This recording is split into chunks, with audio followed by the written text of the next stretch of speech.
welcome to this week's episode of the Millennial Mum podcast. My name is Yasmin and I just want to start by saying thank you so much for being here. Over the last couple of weeks, the audience and the amount of people who've been listening or watching these episodes has literally skyrocketed, and I never expected to have this kind of traction so soon. So from the bottom of my heart, thank you so much for being here, whether you're an original listener and you've been listening to these all the way from back in, when was it? February? March? I can't even remember when we started, but it's been a good few months. I want to say this is episode number 10.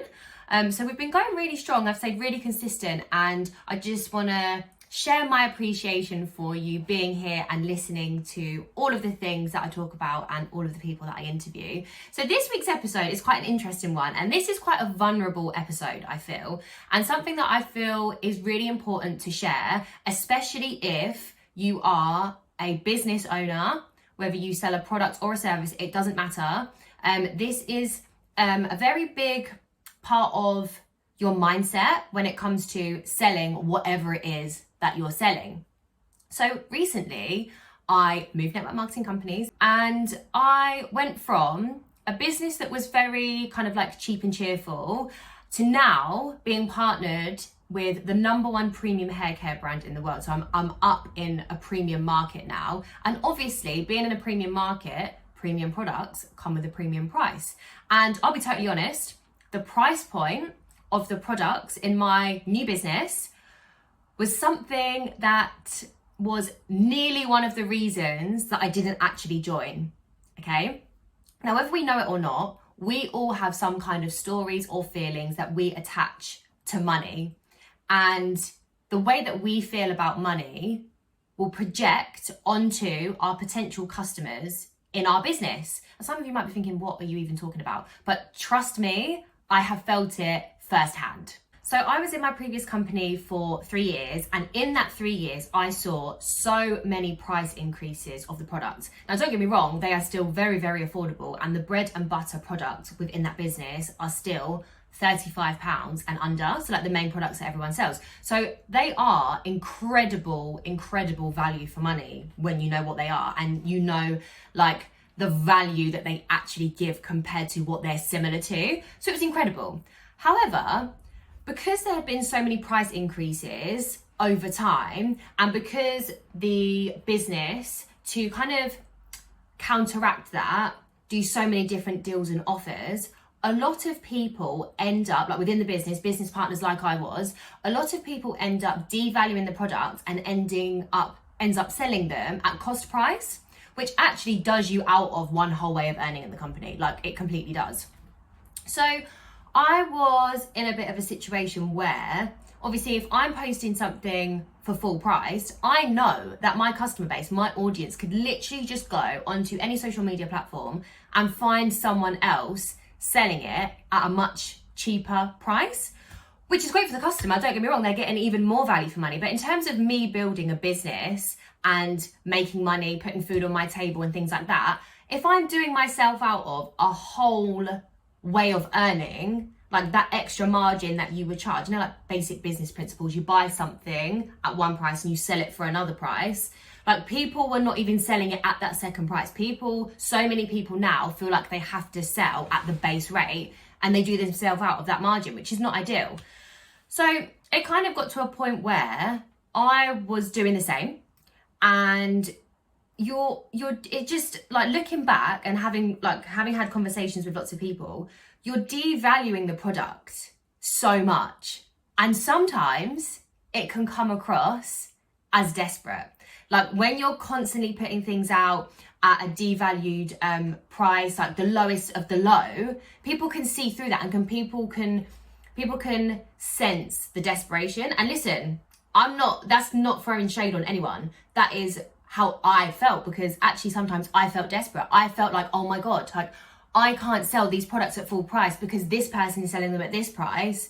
And I felt that I was forced into selling them at the lowest price possible, which is just crazy.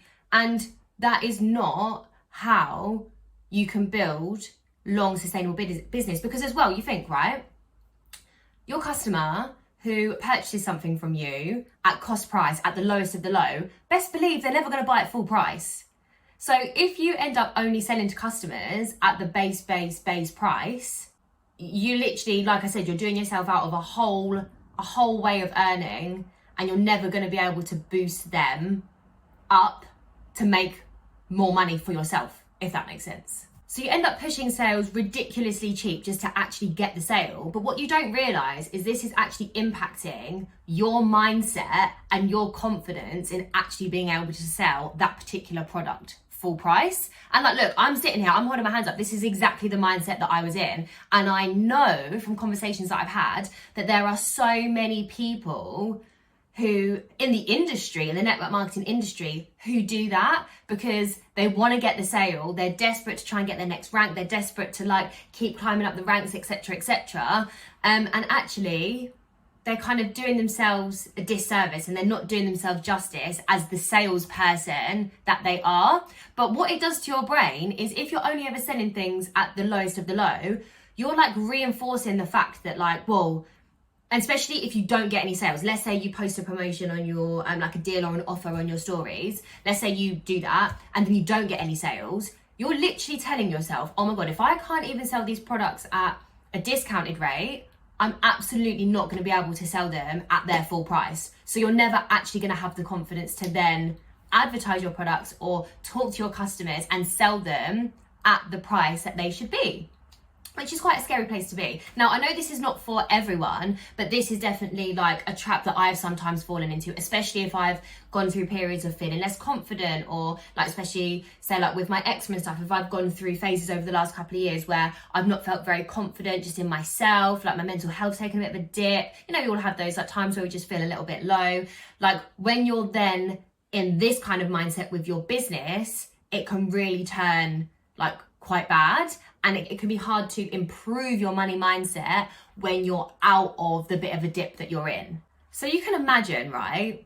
When I was deciding which company I was going to move to after making the decision that I was definitely going to leave my old one, when I was looking into the company that I've now joined, my brain was like, a part of me was like, oh my God, this is amazing. And part of me was like, how the fuck am I going to be able to sell premium products at a premium price point if I have shown myself that I actually, in this world, the new world in my old company with the way things were working, if I can't even sell those products which are much cheaper, if I can't sell those at full price, like where the maths ain't mathing, like how is this gonna work? Like tell me. Like I was literally having this like internal dialogue of like, oh my God, like what the hell? But I had to really sit down with myself and like I spoke things out with Sam. He's amazing. Like he's my soundboard with so many things. There is literally a market for everything, okay? And I know, yeah, that the people, or potentially, it's very likely that the people who only ever bought from me in my previous company when the fragrances were literally lowest of the low, would only buy when they were like buy one, get one free, or only buy when it was whatever, yeah? It's very unlikely that they are gonna be the same customer base who buys from me in my new company, because it's in a completely different market. It's completely different. And like, if I'm saying that I'm ready to step into a premium market, it is a completely different customer base to the customer base that I had before. But for me to make it work, I have to create new stories and have a new feeling and a new understanding of money. Because otherwise, if I go into my new company like, no, the products are too expensive, no one's going to buy from me, oh my God, what am I going to do? Like, literally no one is going to buy this product. Then I'm already like putting the wrong foot first. Yeah. And even conversations that I've had with people, so many people, they're like, oh, loads of people have gone to that company and then realised the products don't sell because they're really expensive, and then they've come back and blah, blah, blah. And I'm like, okay, cool. Well, that's on them. Like, they clearly haven't had the money mindset shift, one. And two, they haven't worked hard enough or like stayed in the business long enough. Or three, they haven't changed their current audience. Yeah, there's so many factors. And I think people are so quick when a new company is going to explode and do amazing things that are different to what they know. People are really quick to like, not throw shade, but I suppose it is throwing shade really, isn't it? Like when actually it's not the company. And if people weren't successful in our previous company, no one would blame the company. Like, you'd blame the individual. Do you know what I mean? Not blame, but like you'd say, well, the responsibility is on the person, not on the company. So as I was kind of getting closer to that decision of like, yes, I'm gonna do it, I had to really, really psych myself up and just know and have undeniable faith in my ability, my decision, the company itself, the vision, my support around me, like the team, that I was going to make it work, and that price point shouldn't be an issue. And I mean, fucking side note, right? I also have a property business. If I can sell a property deal for $3,000, I can sell some fucking shampoo and conditioner at 30 quid. Do you know what I mean? Like, let's just have a fucking rain check on this shit and have a reality check, yeah?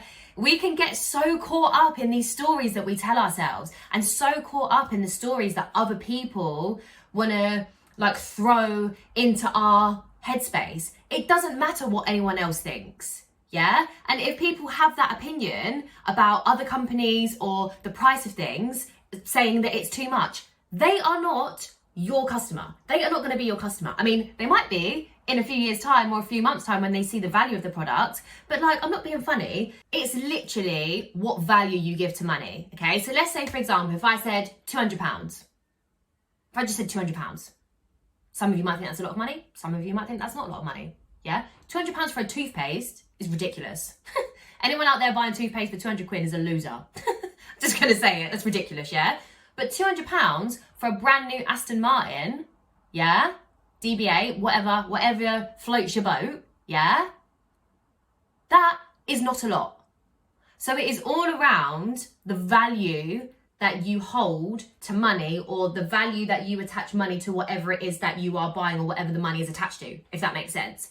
And I actually touched on this kind of topic with the most recent mum that I interviewed on this podcast. And we were talking about how she has raised her prices for the service that she offers, and that she had to be okay with knowing that some people would find that expensive and some people would find that not too much. And the right people for her, the right audience that she is targeting, would find that absolutely just right and book her. And I think it is so important as a business woman and a business owner to make sure that you are not devaluing a product that you sell or a service that you offer, especially if it is something that is your craft or your skill. So like, obviously when you join a network marketing company, you buy the products for a certain price, the cost price is X, and your retail recommended price is also X. Like, you wouldn't charge above. Like, let's say you had, I don't know, like a foundation. If the foundation is a fiver to buy and the retail recommended price is a tenner, like, you're not going to go and then charge 15 quid because that's just ridiculous, yeah? So like, you kind of have like a limit, and you kind of have guidance with how much you should be selling things for. Whereas when you are running your own business with products or a service that is completely tailored to you, so like Sam in my last podcast, she obviously takes pictures of babies, she does the newborn photography and like the cake smashes and stuff.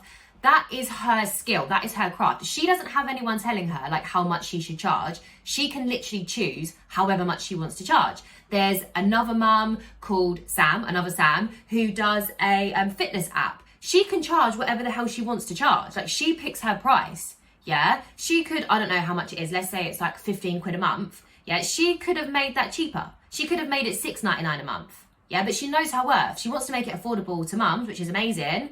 But like, she also knows her worth. She's not going to put that much time and effort into an app, get up, do her fitness. Like, she's done all of her courses. I think she's like a nutritionist as well. Like, she's done stuff with food. She's done post and prenatal courses so that she can offer safe workouts for women who are pregnant and who have just given birth. Like, she's not going to devalue her service because she knows her worth. Yes, she could have charged so much more, but then her audience are the everyday mum who are going to be doing workouts around their kids.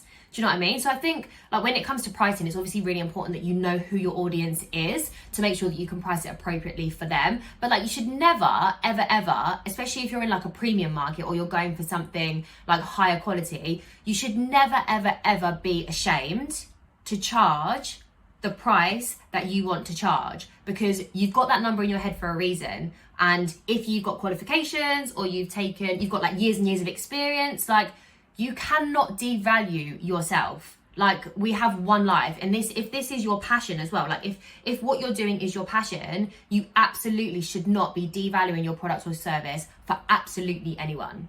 And some of you are probably now thinking, okay, so has this little self-talk around money mindset actually paid off for Yaz? Like, has it worked? Like, I've obviously been in the business now I launched it 2 weeks ago. So I've been in the business for 2 weeks, and my average customer spend in my old company was around, I want to say 20 to 25 quid. That was like the average spend. And this company, so I've been in the business for 2 weeks, my average spend is actually £110. So that is literally like what? Nearly, or just over 5 times the average spend of my old company. Could you imagine if I'd have let all of that self-talk around like a bit of a negative headspace around money, and obviously like my experiences that I'd had before, and like the evidence that I had proven to myself in my old company about not selling things at full price, etc., etc. Like, imagine if I'd have let that stop me. Yeah, I am absolutely thriving in my new business, and I am so proud of myself for just like going for it and making the decision and running with it. And yes, I went a little bit backwards and forwards at the start. I was like, oh, I'm going to do it. Am I not going to do it? Am I going to do it? Blah, blah, blah. But then when I made that final decision of like, yes, I'm going for this, I went all in. And I mean, if you've seen on my Instagram, you'll know the success that I had in my first 10 days. And we've absolutely hit the ground running in July, which is the month that I'm recording this podcast. So it has been the most incredible decision. And like I said, I'm just so proud that I understood that I needed to have the money mindset shift and that I worked on it, because I definitely wouldn't have had the success if I'd have let myself sit in that previous mindset. So this episode was just a little message to all you mums out there who run businesses, which I know is pretty much all of you. Don't devalue yourself, don't devalue your products, and know your damn worth when it comes to business.